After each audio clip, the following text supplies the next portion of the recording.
Hi guys, good morning, good morning. Good morning sa inyo lahat. Happy Sunday. So today is first Sunday ng March and napansin ko marami nang nagbabakasyon ngayon kasi officially summer na. So yung iba ready na pa sa mga summer bodies and yung iba ready na ba for mga upcoming vacation. Pero ako ngayon, ready muna ako magpasalamat sa Diyos kasi talagang binless pa rin tayo talaga na magising today. Marami ngayong araw na to na hindi nagising and of course maaring panahon na para talagang pumunta na sila sa kabilang mundo.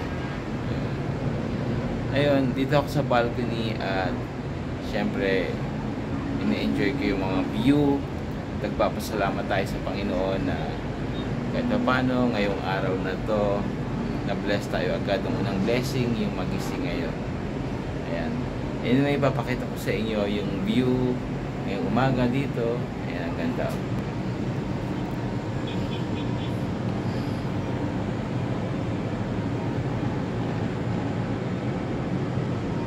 Ayan, nakikita ninyo, ito yung Makati City yan. Ayan pong nakikita nyo, Guadalupe Bridge.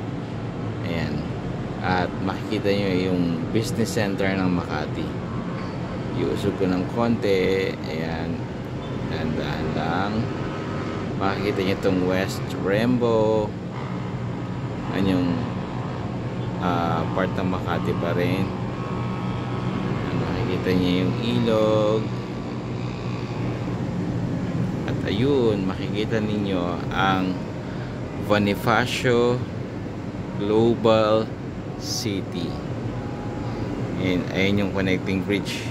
Ayun, nakikita niyo ba yung connecting bridge na yan?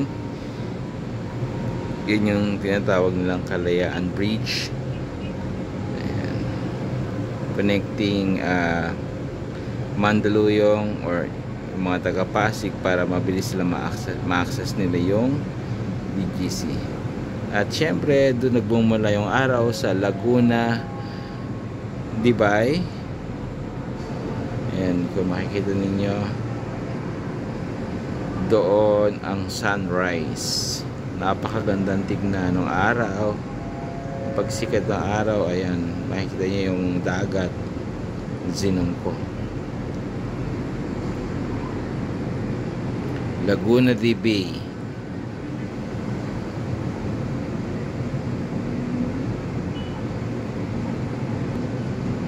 Diba? Ganda oh. Again, yan yung Bonifacio Global City. And ayun naman yung Makati. Tanaw po yung mga yan dito sa balcony ko. Ganyan ako nakatayo dito.